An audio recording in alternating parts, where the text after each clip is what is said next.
সম্মানিত গাইজ, বসন্ত বাংলা টিভি এবং দৈনিক বাংলাদেশ সমস্যা পত্রিকার পক্ষ থেকে আমি জসিমউদ্দিন চৌধুরী এই মুহূর্তে অবস্থান করছি শাহজালাল আন্তর্জাতিক বিমানবন্দর কাউন্টারের ভিতরে। আপনারা দেখতে পাচ্ছেন আজকের এই শাহজালাল আন্তর্জাতিক বিমানবন্দরের হাজারো মানুষের ভিড় আমরা দেখতে পাচ্ছি।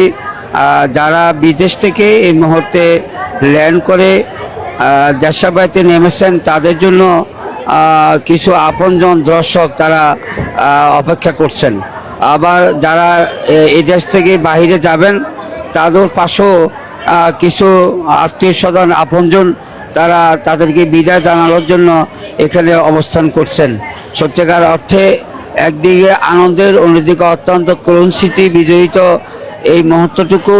কেউ বিদায় দিতে এসে কান্নাকাটি করছেন, আবার কেউ দেশে ফিরে আসছেন এই আনন্দে খুব হাস্যোজ্জ্বল অবস্থান করছেন। আমি আগেও বলেছি আমি এই মুহূর্তে অবস্থান করছি ঢাকা শাহজালাল আন্তর্জাতিক বিমানবন্দরে। কিছুক্ষণ আগে আমি একটি লাইভে আপনাদের সাথে কথা বলে এসেছিলাম যে আজকে আমি বিমানবন্দর রেলওয়ে স্টেশন এবং ঢাকা আন্তর্জাতিক বিমানবন্দরে আপনাদের মাঝে লাইভে আসবো। আপনারা দেখতে পাচ্ছেন বিমানবন্দরের আজকের এই ভিতরের দৃশ্য।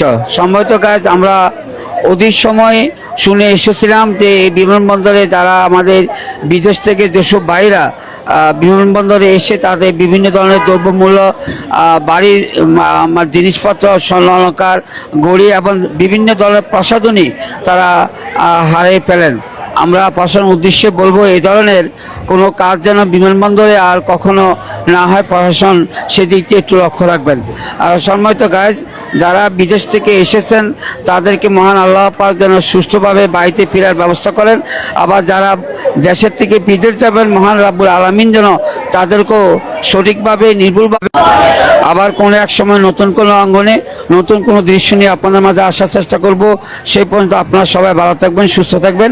অবিরাম আপনাদের সফলতা এবং দীর্ঘায়ু কামনা করে বসন্ত বাংলা টিভি এবং দৈনিক বাংলাদেশ সমাচার পত্রিকার পক্ষ থেকে আমি জসিমউদ্দিন চৌধুরী এই মুহূর্তে আমার লাইভ বিশ্বাস করছি।